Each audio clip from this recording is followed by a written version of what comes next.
Rabindra Rachanabali? Yes, Rabindra Rachanabali.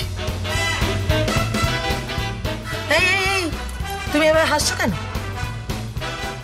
হাসছো কেন তুমি? মম, রবীন্দ্র রচনাবলী মানে? কোনো চিন্তা করার তো দরকার নেই। না না না না, কেউ চিন্তা করবে না। আমি রবীন্দ্রের রচনাবলী নিয়ে আসছি, হয়ে যাবে হয়ে যাবে। দরকার পড়লে আমি একটা টিচার অ্যাপয়েন্ট করবো। ইয়েস, একটা টিচার রাখবো, সে সবাইকে গান তুলিয়ে দেবে, নাচও প্র্যাকটিস করিয়ে দেবে। দেখো বৌমনি, ব্যাপারটা এত সহজ নয়। তুমি এখন হঠাৎ করে একটা রবীন্দ্র রচনাবলী কিনে নিয়ে চলে আসবে, যেটা সারা জীবনে পড়ে শেষ করা সম্ভব হয় না। ওরা একদিনে সেটা পড়বে। আচ্ছা, তোমরা নিজেদেরকে কি ভাবো বলো তো? এই যে আমার বর এসেছে, ওনার বোধহয় রবি ঠাকুর নিয়ে একটু পড়াশোনা আছে। আগে হ্যাঁ, আমার পড়া আছে। সব ছাড়ো ছাড়ো ছাড়ো। নয় না নয় না, তুমি আমাকে বলো, তুমি নাচটা জানো তো? হ্যাঁ জানি। Good good. কৃতি, তুমিও কিন্তু নাচবে। তুমি নাচ জানো তো? হ্যাঁ জানি। গুড। নাচবে নাচবে, ইয়েস, সবাই নাচবে। শ্রী আছে, শ্রী নাচবে। হ্যাঁ, শ্রী নাচবে, ত্রিধা নাচবে, ত্রিজা নাচবে, এই বাড়ির প্রত্যেকে নাচবে, প্রত্যেকে। এমন প্রোগ্রাম করবো যে সবাইকে একেবারে মাত দিয়ে দেবো। হ্যাঁ, এ বাড়ির মেয়েরা নাচবে, সবাই নাচবে। সব থেকে ভালো নাচটা নাচতে হবে তোমাদের সবাইকে। খুব ভালো নাচ নাচতে হবে। কুকুর থেকে যেন অনেক অনেক অনেক ভালো নাচ হয়। পয়লা বৈশাখে এমন প্রোগ্রাম করবো না যে ওই বস্তির মেয়েটার মুখে একেবারে ছামা ঘষে দেবো।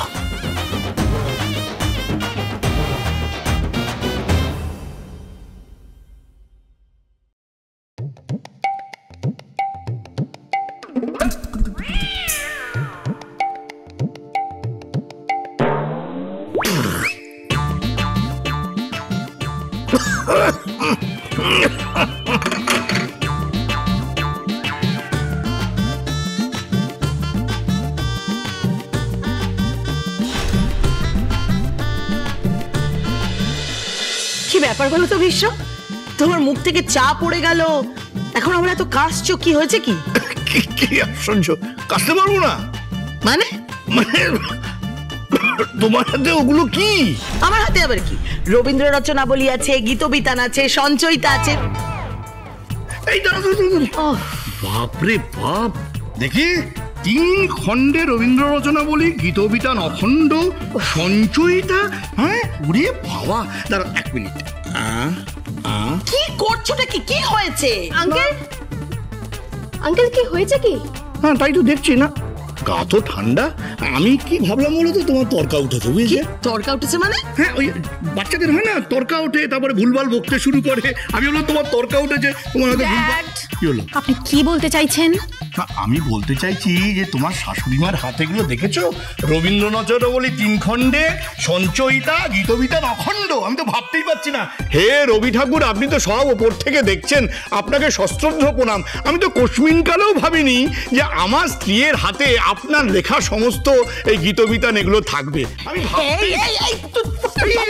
পড়ে গেলে তুমি একদম আমার সঙ্গে ইয়ার্কি মারবে না, একদম চ্যাংড়ামো মারবে না বলে দিচ্ছি। কি বলছো? দাঁড়া, তোমার সঙ্গে আমি চ্যাংড়ামো মারবো, ইয়ার্কি মারবো? এত বড় স্পর্ধা আমার আছে? আমি কি পাগল নাকি? হ্যাঁ, কিন্তু আমি এটা ভাবতে পারছি না কিছুতেই যে তোমার হাতে গীতবিতান, সঞ্চয়িতা এগুলো কেন, কোত্থেকে এলো, কিভাবে? কেন ড্যাড? মম কিনতে পারে না? সঞ্চয়িতা, গীতবিতান, রবীন্দ্র রচনাবলী মম এগুলো কিনতে পারে না? না, কিনতে তো পারে, অবশ্যই কিনতে পারে, এবং কেনা উচিতও ছিল। কিন্তু আমি তো কোনোদিন দেখিনি। উনি তো সারা জীবন ফিল্মি ম্যাগাজিন কিনলেন এবং পড়লেন। অবশ্য তুমিও বৌমা সেই কাজটা। প্লিজ, কি হলো? প্লিজ আমাকে বৌমা বলে ডাকবেন না, ভীষণ ব্যাকডেটেড লাগে।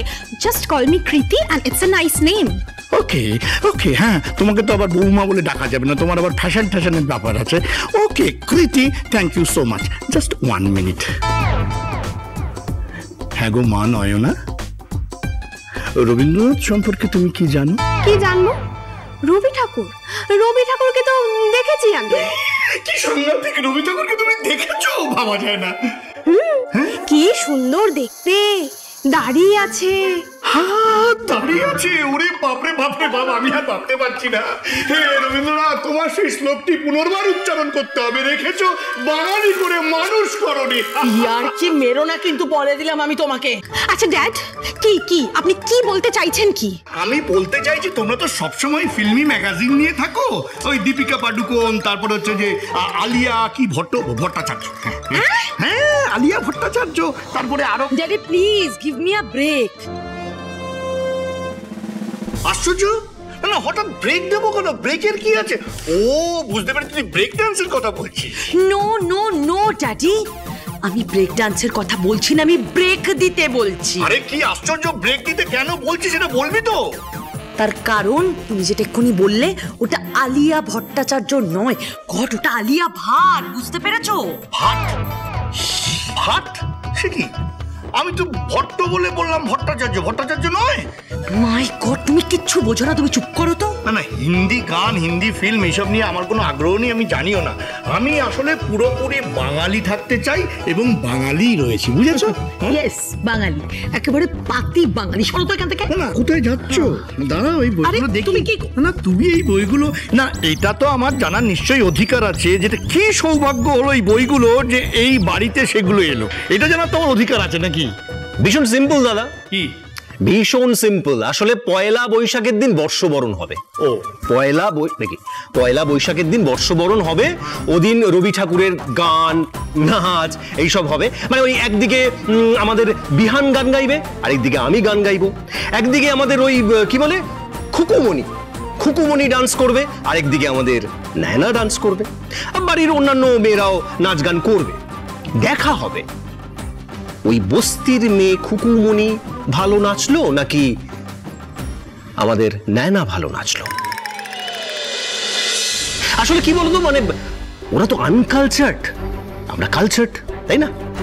থাক,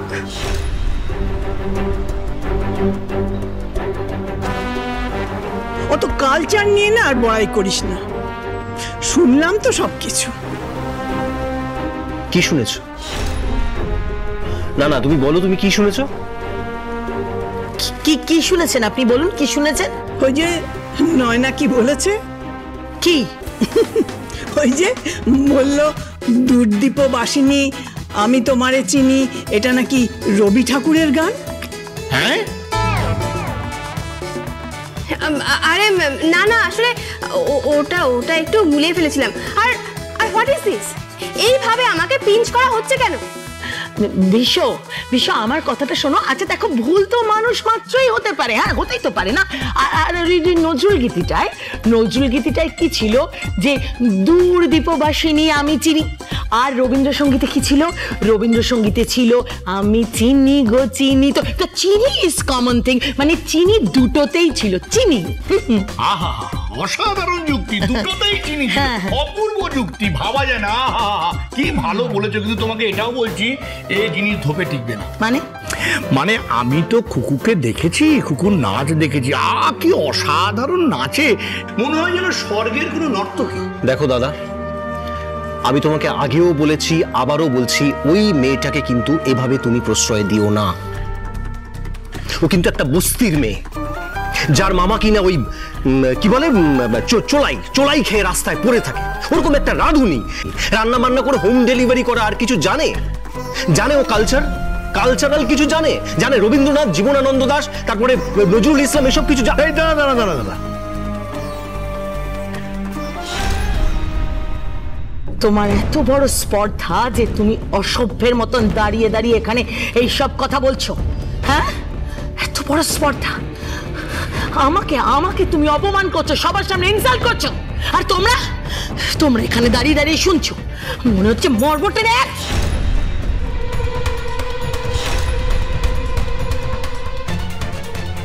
কথায় কথায় এত হাত তুলবেন না নিপাদেব, হাত কিন্তু আমারও আছে। হ্যাঁ, 10 নম্বর হাড়ি তুলে পাটনা বেটে হাত একেবারে পাথরের মতন শক্ত হয়ে গেছে, বুঝতে পেরেছেন?